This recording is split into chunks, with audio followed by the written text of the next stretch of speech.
Well, welcome back everyone. It's a joy once again to be with you in these Easter times, and trust that, like us, that you are being enlivened by this rich understanding of our faith in the meaning of resurrection. Before we listen to the gospel, a sign for today, David, have you got something? I do. On I'm putting on the website today an article on spiritual direction by a woman named Evelyn Underhill, a wonderful spiritual writer, so it's very rich.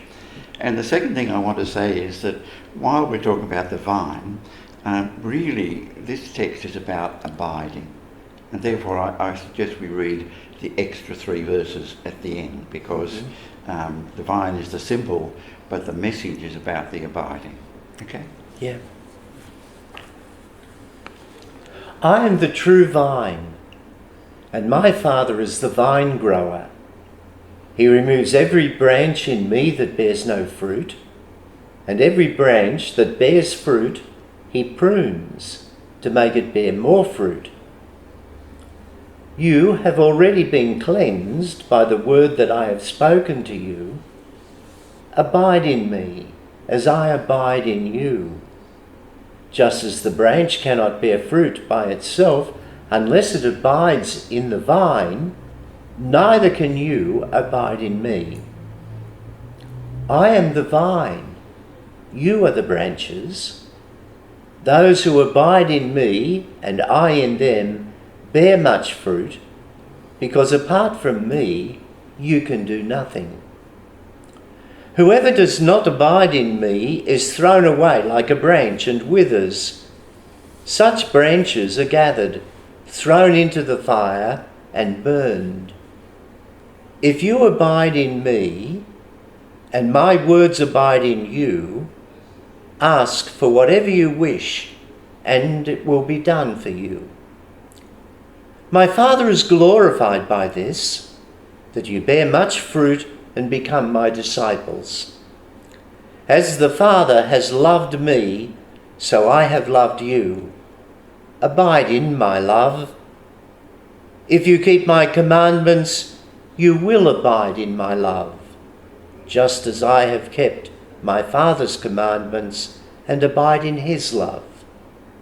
I have said these things to you, so that my joy may be in you, and that your joy may be complete. I think it's clear why I emphasised the word abide there. Yeah. That really it's about that union with Jesus. That really that's what our life is. I think often people don't see the Christian faith as personal, as being a personal relationship with Jesus. They see it as doing things and doing what Jesus said. But I think that abiding captures that. And you'll notice also that it's used there of Jesus abiding with the Father. And I think that also captures something we've mentioned before, that the relationship of Jesus and the Father is a sort of the model of the relationship between Jesus and the disciple. In other words, Jesus is to the disciple what the Father is to Jesus. So the closeness there, and I think, again, we can't ignore the Father here. The Father's the one that's looking after the vine and pruning it and doing the things, and the Father is pleased when the vine bears its fruit. And also, an important theme here is the bearing of fruit. In other words, that it's not just a question of a vine. Jesus is the life of the vine, but the purpose is to bear fruit. And that's why I wanted to read those extra 3 verses, because it's talking about the commandments, that the fruit that is to be born is the keeping of the commandments, and that link between love and doing what the lover is asking us to do, just as the Father asked Jesus to do something, and his love caused him to do it. So I think we talk about it as divine, and that's meaningful because it's the relationship with Jesus that comes through, but also it's the Father who is there. In the Orient, or not the Orient, but in the Eastern Christian churches, often when there's a symbol, a scene, you've got a hand at the top, and that's the Father. He's sort of there managing things, and I think that's captured with the fact in saying that he's the vine grower. that he's there behind the scenes. And Jesus says on a number of occasions, look, I'm not doing anything, it's the Father in me that is doing it. So I thought that was important, yes. Over the times that we've been sharing Lectio Divina, and we come up with this particular gospel, and every time I hear it, I always think of Virginia, because the word abide is one that she has constantly waxed eloquent about and really does challenge us. And in the light of that, I guess the simple thought that I have, that in this relationship of Father, the Son, and ourselves in that relationship, is that I can be so busy about doing things for God that I forget about the relationship of just resting in that presence.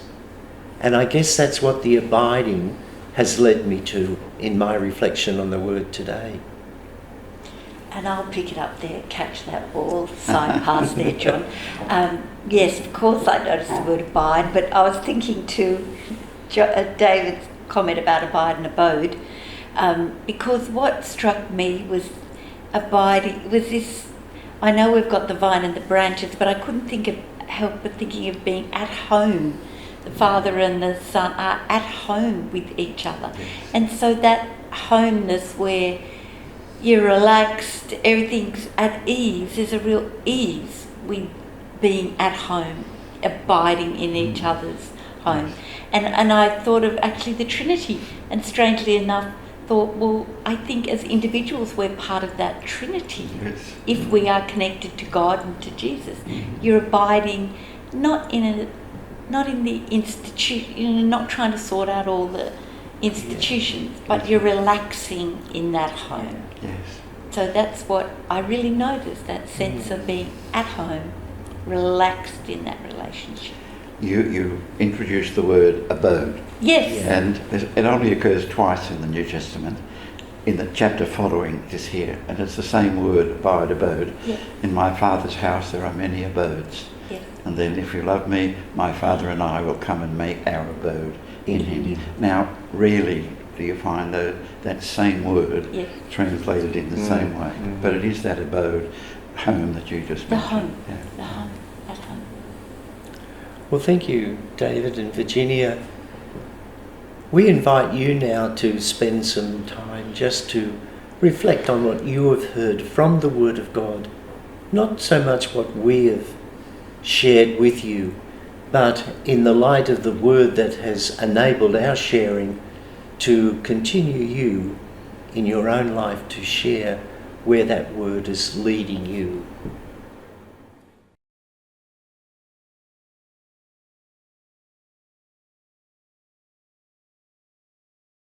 Well, from your time of reflection and resting with the Word of God, and perhaps even wrestling with it, let's just hear that word once again. I am the true vine, and my Father is the vinegrower.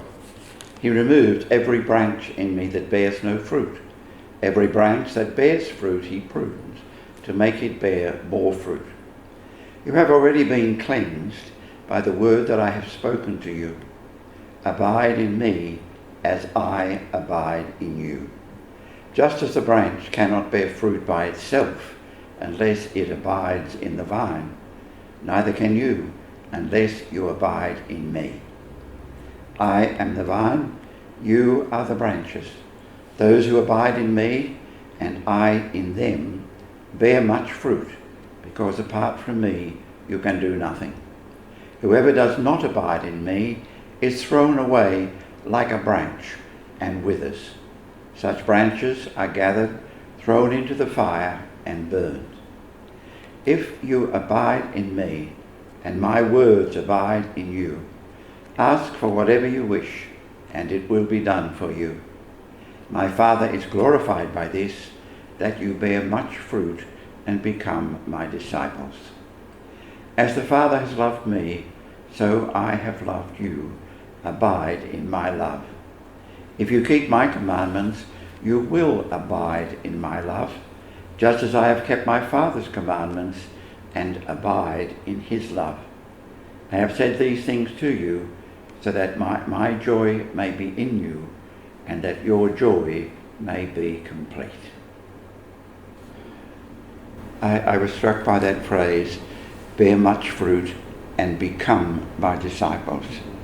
It almost suggests that if you're not bearing the fruit, you're not really the disciples.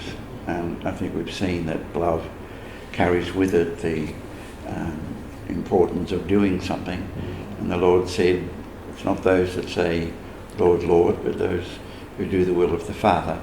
So I thought that a lot of people consider themselves to be, Jesus' disciples, saying, Father, Father, but really it's the doing that flows from that makes you a disciple of Jesus.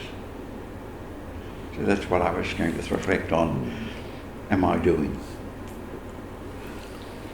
Well, my one was connecting those two metaphors and saying, am I allowing the great love of God, the great sap running through the vine, to the branches, am I allowing God to fill me with that love and joy? Because I think I won't bear the fruit unless I, make a conscious effort to say, I'm here, I'm ready, fill me, fill my house. Yes. And we can only receive it according to our capacity. Yep. And our capacity depends on how we are responding to the Lord. Yes.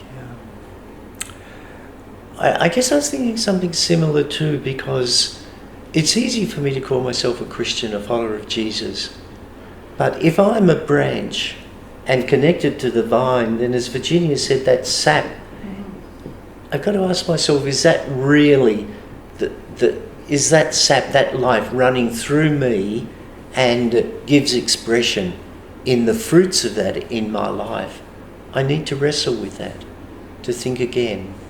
And that's where to step back from the busyness, to enter into the quiet time, just to reconnect in the most appropriate way. So we'd like you to spend some time now, having listened to the direction that we have taken responding to the word. How will you respond to that word in your own life?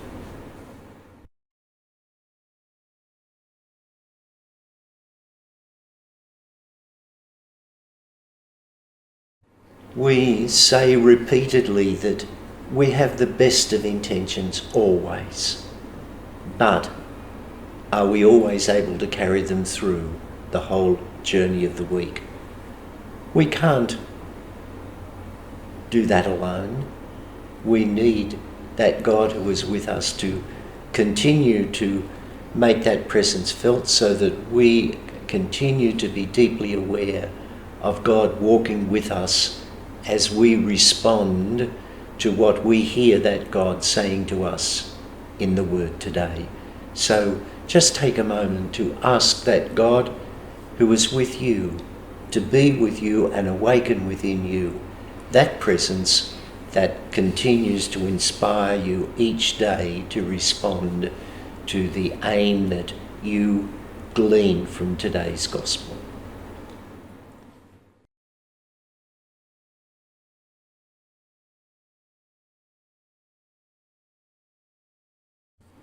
We come to the end of our time of reflection, and thank you for joining us, for inspiring us by your absent presence. And I say that respectfully, that we believe that you are there and enjoying the word of God that we share on these respective Sundays. So let's conclude our time together today by listening to the prayer that is assigned for the liturgy of this day. Almighty, ever-living God, constantly accomplish the paschal mystery within us, that those you were pleased to make new in holy baptism may, under your protective care, bear much fruit and come to the joys of life eternal. Through Christ our Lord.